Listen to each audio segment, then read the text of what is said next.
Say that again, Keith. In the 40s. 1940 or so. No, Guggenheim. He Yeah, died in 1949. The Guggenheim family were an incredibly rich family who gave a load of money to various arts foundations, including there's certainly a place in Oxford, but the Guggenheim in Bilbao, which as I said, I'd recommend you visiting. Well, the fact that the Guggenheim in Bilbao is a set of cubes, reminds me of a piece of graffiti I once saw in a laboratory. Tell us. Sorry. A piece of graffiti. There's a delay, Richard, between us, and you're sort of fuzzy looking, but there we are. No. You sound as if you're almost a canary, Phil. I don't know if that's right. No, I know it's an odd feature of my vocal cords. Yes. Well, they're a very odd feature of all of your organs. Cords. I accept that. I've seen a lot of them. The old Knightsbridge Crown Court, which was round the back behind Harrods, yep. Behind Harrods, Hans Crescent used to be a hotel. That's right. The old swimming pool was Court 5. And on the 4th floor were the robing rooms for the barristers, as it was in those days, not these advocates we have today, and the police. And the toilets were shared. What, men and women? There was a constant battle between cops and barristers. All right, cops and barristers, not okay. Of graffitied jokes on the doors and the walls of the loos. Obviously, I can only speak about the gents. So, for example, there was one that the cops wrote, "Ethics to the legal profession is a county northeast of London." Yes. Which I thought was quite witty. Above the toilet roll, the cops had written, "Law degrees, please take one." But the one I really liked was an entirely neutral one, so I've no idea whether it was a copper or a barrister or anybody else.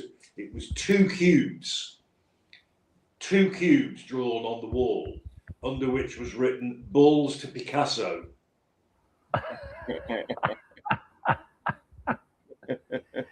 Yes, very good, very good.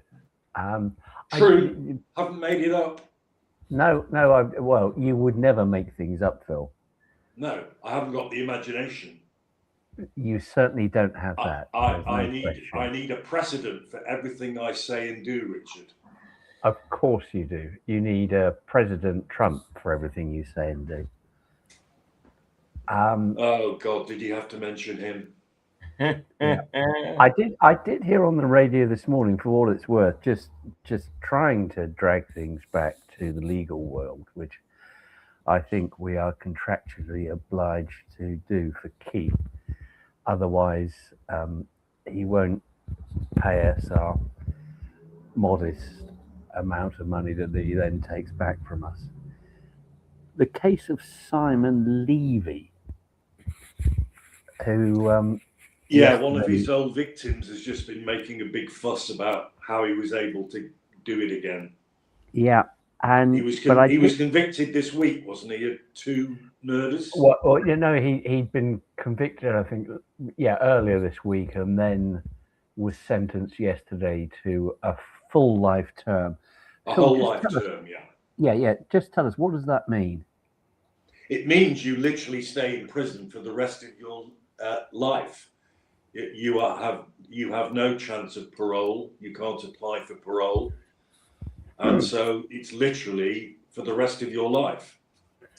And so that's different from what people often refer to as a life sentence, where somebody may well get a life sentence for murder with a tariff, as they call it. The tariff is set within the sentencing guidelines, and it's a minimum term. It's the earliest at which you can apply for parole. And you don't necessarily get it at that stage. No, you don't necessarily get it. And that's up to the probation service and other people who are judging somebody. But a whole life is a whole life, isn't it? That's it. Boom. It's a whole life term. Yeah. So Lucy Letby, that dreadful man who abused that young child they adopted. Yes. And so on. Yeah. I don't know. I haven't looked it up. The two Islamic nutters who killed that soldier in Woolwich. Yes. Yes. They both got whole life terms. Yes. But I heard Sir Mark Rowley on the radio this morning. Don't know what he was doing on Radio 1, but anyway, he was there. It wasn't. Of course, it was Radio 4. I think you've taken as some sort of humour drug this morning, because you've been on it from the minute you've appeared. Thank you, Phil. You're very kind. I mean, it's Keith and I are the listeners here. We just shut up. All right, I'm going to stop. I'm going to stop talking then. I'll simply stop talking, Phil. No, don't stop. Don't stop.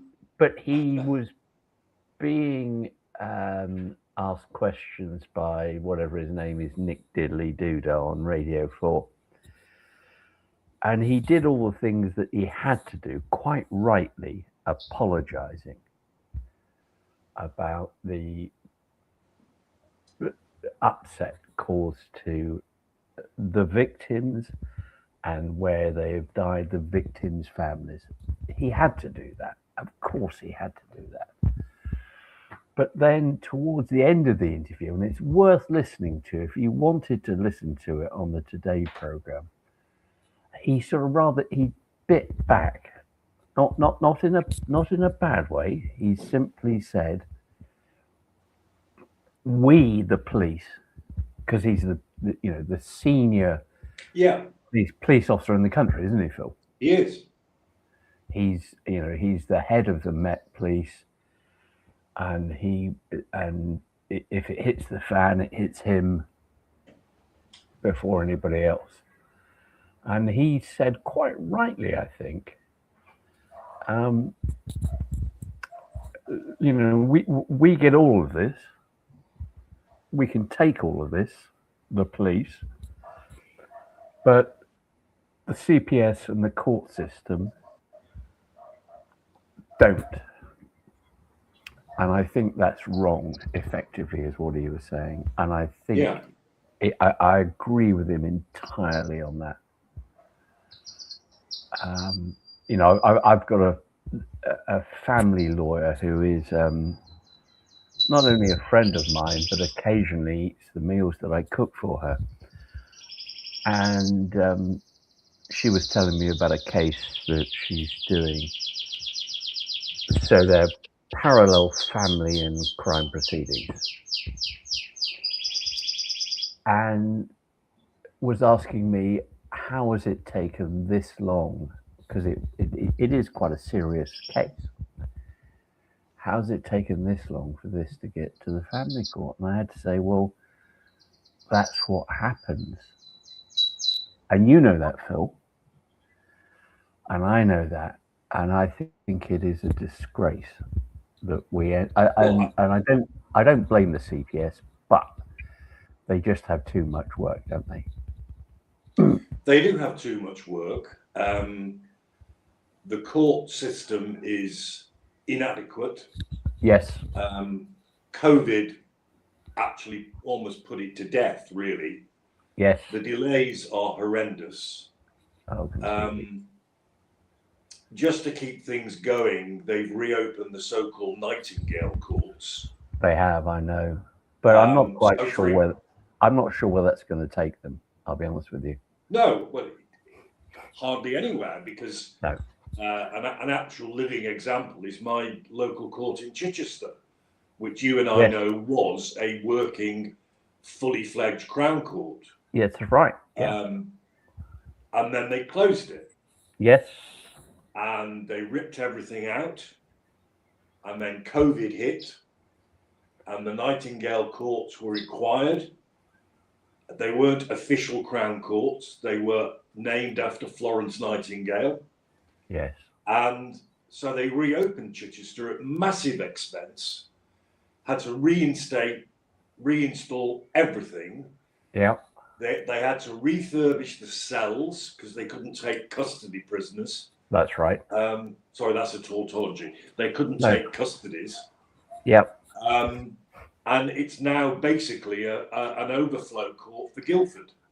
Well, this is the problem, isn't it, Phil? That somewhere like that can do some cases, but if it's a custody case, they won't be able to do it. Well, the cells are operating now, but they weren't for ages. No.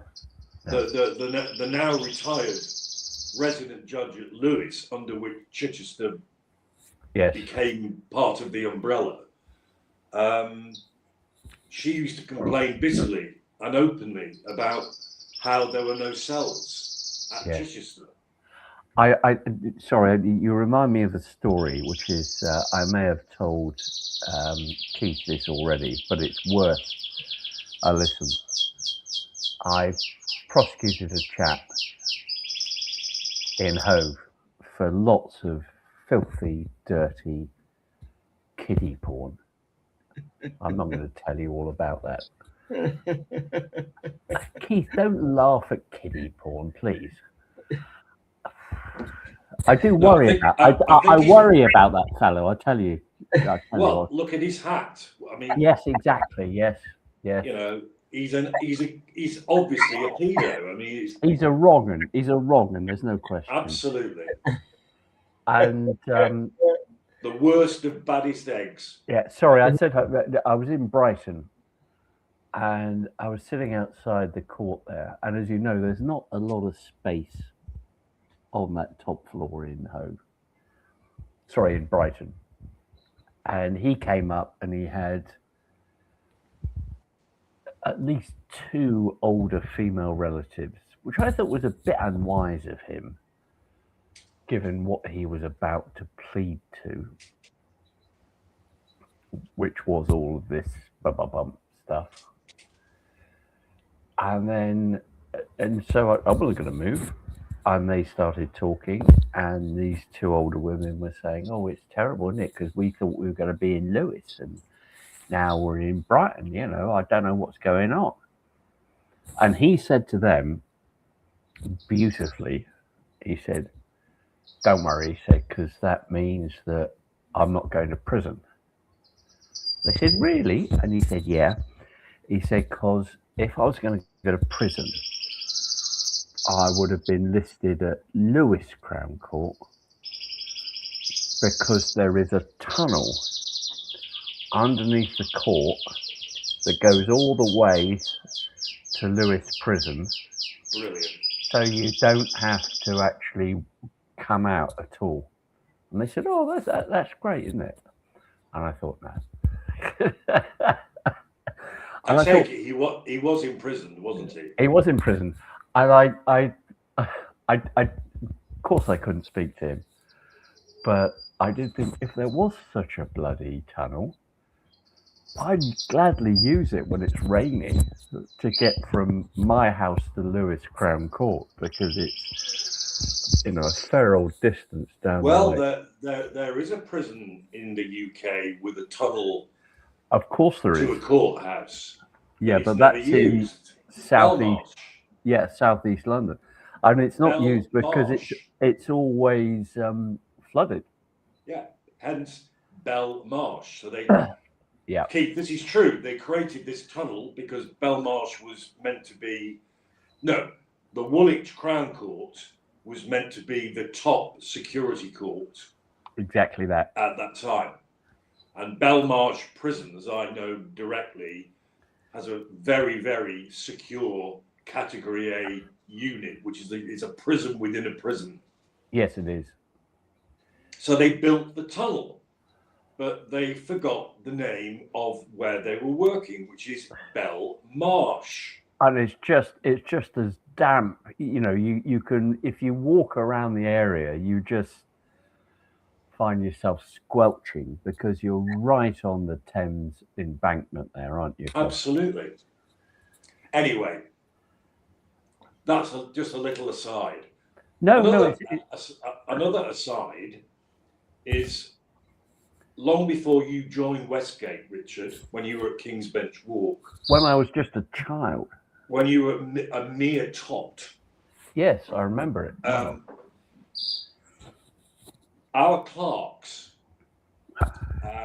then based in Lewes, of course, our clerks, the family clerk, very, very robust woman called Samaya, Yes. she had nobody to cover a judgment to be given in a family case in Brighton. Tell me you didn't. Tell me you didn't. Yes, I did. I Oh, you volunteered to do it. silly because bugger. She told me how well paid it would be. And I was going to get, for a mere judgment taking, a sum that was worth a 4-day trial. Yes. In the criminal courts. That's the other great difference between the two genres. Yes. So I went to the Brighton Family Centre, got there. I was one of 3 other advocates, none of whom had been at the trial. It was a care case. So the only advocate in the room when the judge finally came in was the representative of the local authority. Oh, God. Right. The member of Chambers I was standing in for, who was doing something far more lucrative than taking her own judgment, was actually in the building, which rather confused me. Yeah. Anyway, my client, who I'd never met, I was introduced to him in a little conference room. Yeah. And I realised what the case was about, because he had admitted to abusing 2 of his children. Right. And he'd admitted this, and I walked in that room having discovered what it was all about. He had a mental health worker and a solicitor who were looking after him. So this bloke was at liberty. He'd admitted doing this, and yet he was being pampered as if he was some poor soul. And I'm sitting there thinking, mate, in my jurisdiction, you'd be doing 20 years. Quite.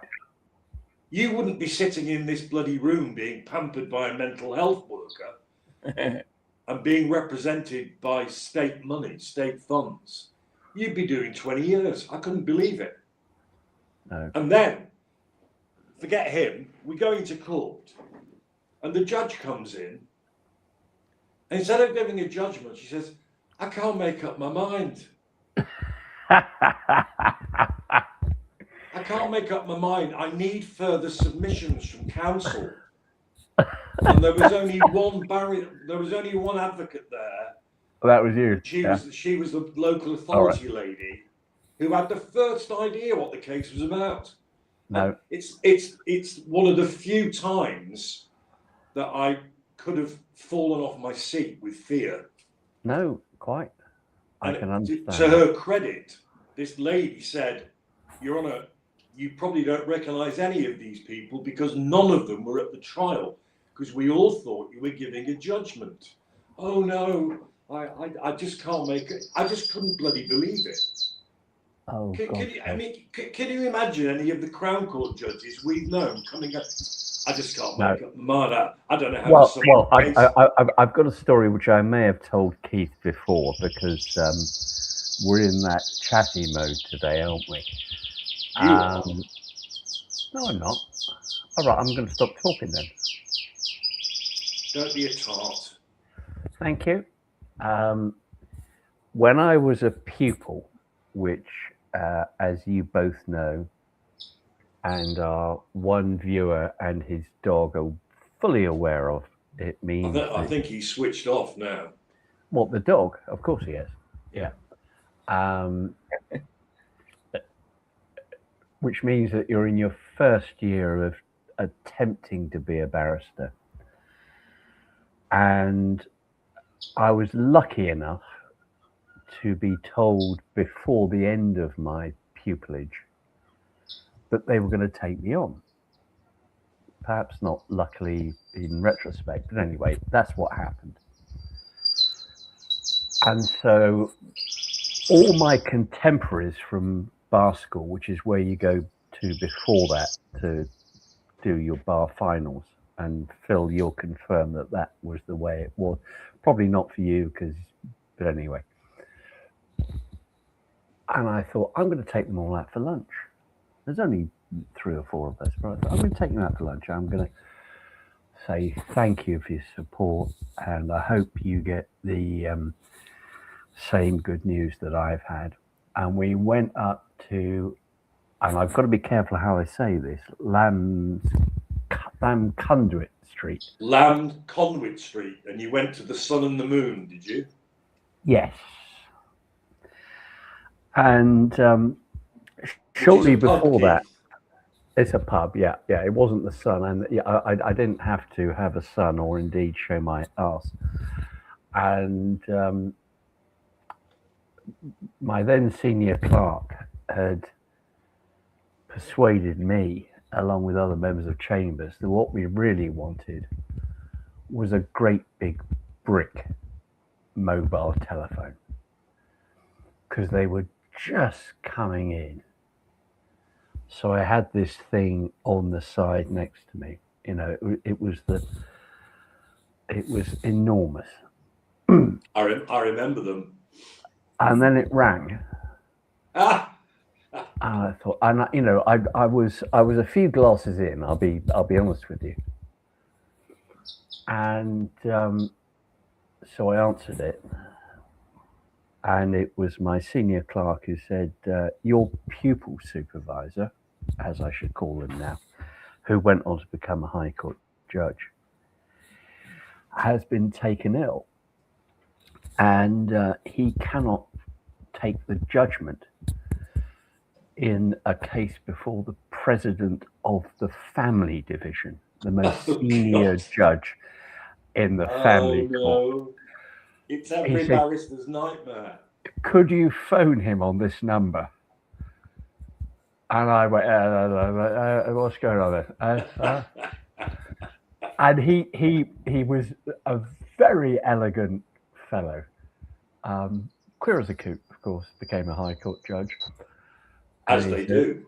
Yeah. As they do. He said, "Dear boy, I'm afraid I was taken ill this morning, and I missed the following 3 points that I should have made to the president before he gives judgment." And so I was sitting there writing them down, you know, not very well. And I had to head off. Obviously, you don't have to wear robes in the family court, which is one advantage. But it meant I just staggered into the Royal Courts of Justice. And the president was about to come in to give his judgment. I said, "Something I need to say to," and he came in, and I said, 3 points. Mr. X wishes me to inform your lordship of. And I did do it. And he looked at me and he thought, "You, young man, are pissed." Because I was. You know, but it went okay. It was an extraordinarily terrifying experience, that.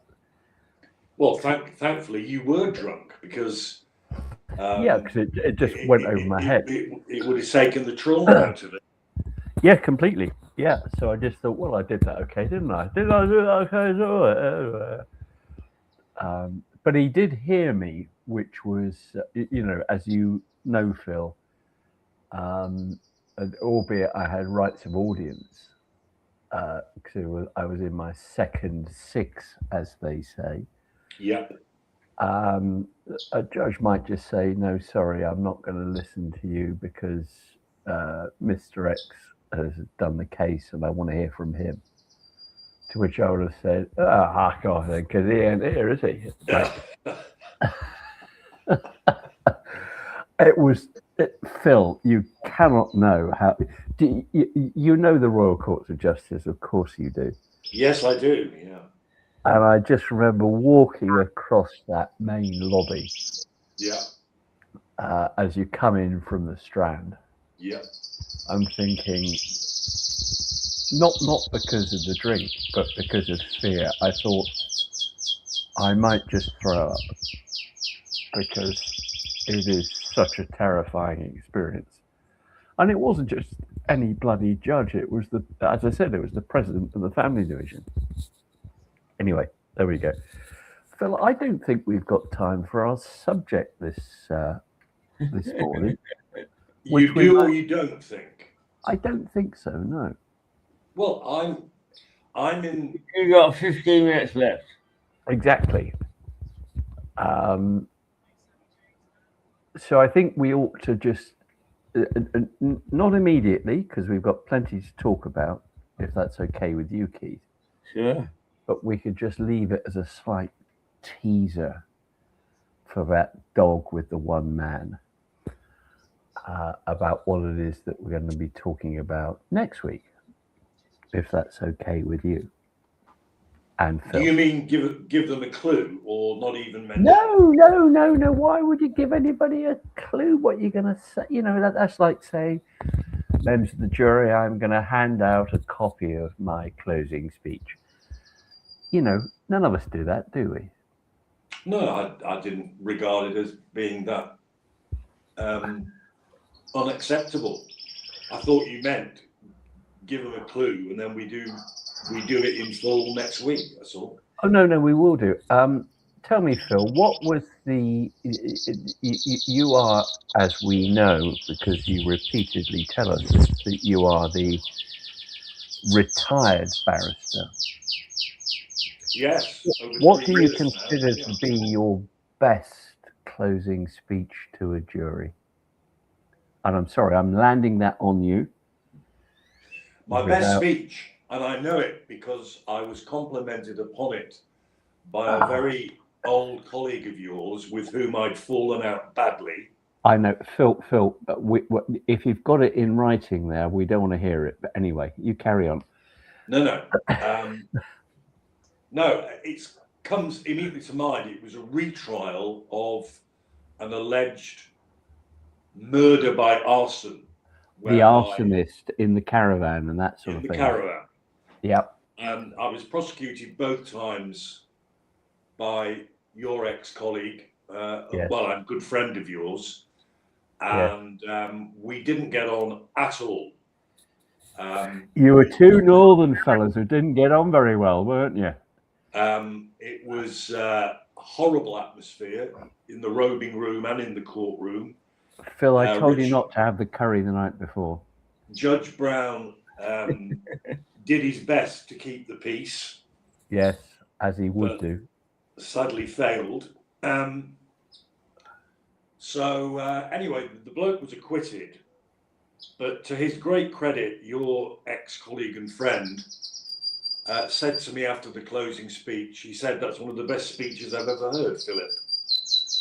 Which took me completely aback. And I said, "That's very gracious of you, Alf."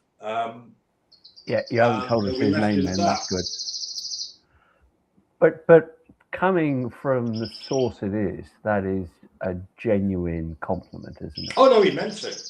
He meant it. I mean, you know, having not got on with me or vice versa for nearly 2 trials, he had no need to say that, but he did. No. Which I thought was very honourable of him. What's the name of that competition they have up north where people wrestle each other? That's Cumbrian. That's Cumberland Wrestling. Yeah, and I remember seeing the pair of you in the advocates' room in Lewes, when that case was going on and thinking, there's only one way to resolve this case, and that is that they just go outside and put their woolen togs on and wrestle each other.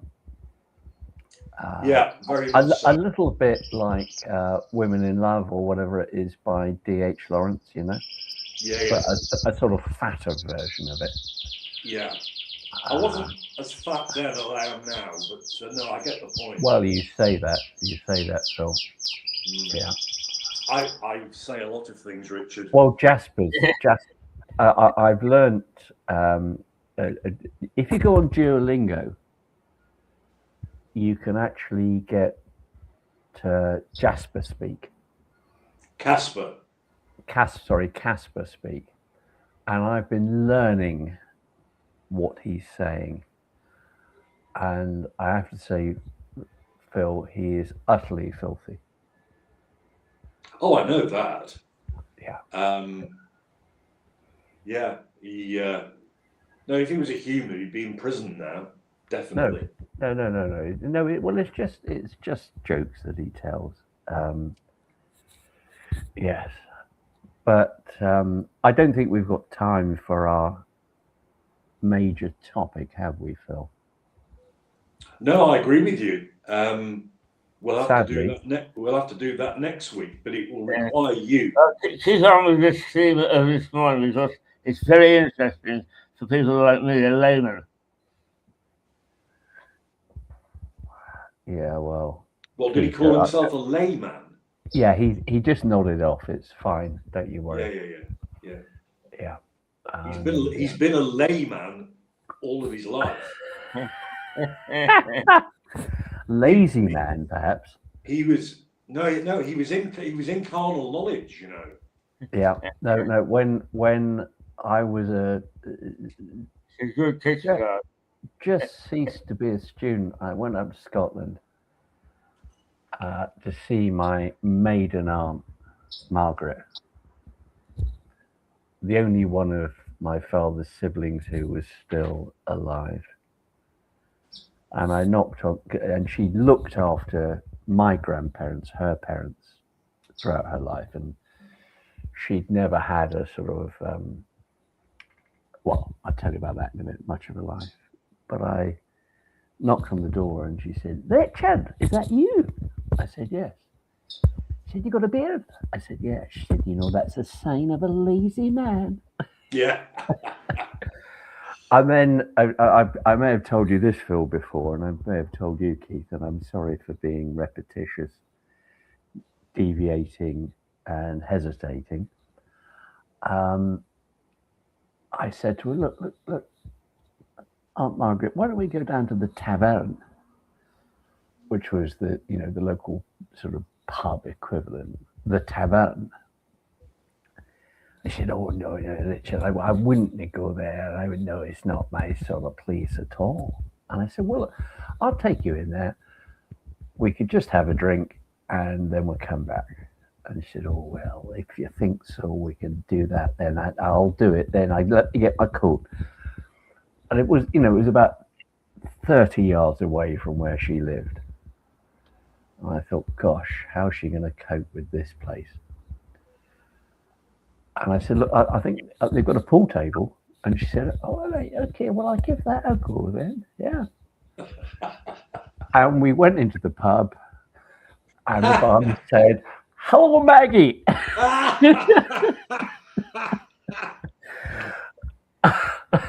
Because she was well known in there. Brilliant. And she was a naughty girl. But which of us aren't naughty girls, Phil? Oh, absolutely. Yeah. Depends on our biological sex, of course, but yeah, we're certainly naughty. Yes. And it reminds me of one of my parrot jokes about the parrot that came from the brothel. Oh no! I know exactly the joke you mean, because it's one of what's his name? He's sadly died now, hasn't he? The Yorkshire comedian writer. Anyway, tell us the joke. Well, yeah, I mean, there's a woman, a mother of two girls, who walks past a pet shop, those were the days, and sees this beautiful parrot in the window. And the price amazed her. It was just so low. Now, she knew that her girls had always wanted a parrot. So she went in and said, "That is a beautiful parrot. Is that really the price?" And the bloke said, "Yeah, lovely bird, but that is the real price because he's a bit of a handful." Yeah. They've just shut the local brothel down, and that's where he lived. He's intelligent and he's gobby. So just bear that in mind. Well, she said, sounds very interesting, paid the money, cage, canopy, gets the parrot home. Takes the canopy off, the parrot says, oh, nice new madam, nice new madam, nice new premises. So she thinks, oh God, and puts the canopy back on. Anyway, the girls come home from school and Mum says, "I've got a nice surprise for you, darlings. Look at this." Woof. And it's the parrot. And they go, "Wow, Mum." And the parrot goes, nice young girls, we'll do well. Put the canopy back on. Anyway, about 2 hours later, the husband comes back from work, sees the whatever it is with the canopy, says, "What's this, love?" "I'll show you." Lifts the canopy and the bird goes, "Hello, Richard, haven't seen you for a while." Yes. He's keeping asleep. Yes, People of fall course he is. asleep when I tell jokes. It's ridiculous. Well, Phil, I think most of us do when you tell Yeah. jokes. I'll be honest with you. No, it's been part of my life for most of my life. Well, and not just when you tell jokes. There's a whole range of ways that you attempt to entertain people. Dare I say, including your wife, and they tend to fall asleep during the course of it. That is so true, Richard. No, I'm It's sure. so You know, true. I'm. You know, it's the brutal truth, and I'm not going to hide it from you, mate. Hard but fair. Well, that's not what she said about you. I can tell you. No. Yeah. Soft and unfair. Yeah, quite so. Yeah. Right. Well, I'm going to disappear now. Okay. If that's okay. We've done 53 minutes. Yes. Is that okay with you, Keith? That's fine. It was a very entertaining hour. My contribution was enormous. I'm sorry, Keith, that we didn't do too much law today, but these programs need digression like this. So it's a very nice session, if I may say so. Yes. Thank you, Keith. I'll remember what we call you the two B's. In Macbethian style, we'll meet again, we three, next Thursday. Yes, indeed. At 8:45. Yes, please. After sort of some problems, partly because of my illness and so on, but Mirador looked as if it was surging a bit, and it's going to settle down nicely now, because the favourite programs are all coming back slowly in a way that I can handle them. And this program, I think, is proof of the pudding. Good. Well, I think Phil is the pudding, and I might be the proof of that. Yeah. Bye-bye. Bye-bye. Bye-bye. Well, here you are, the two B's. Certainly off piece that's entertaining and informative at the same time. So we'll be back in about 10 minutes with Harry Ashton. For the moment, to Pip.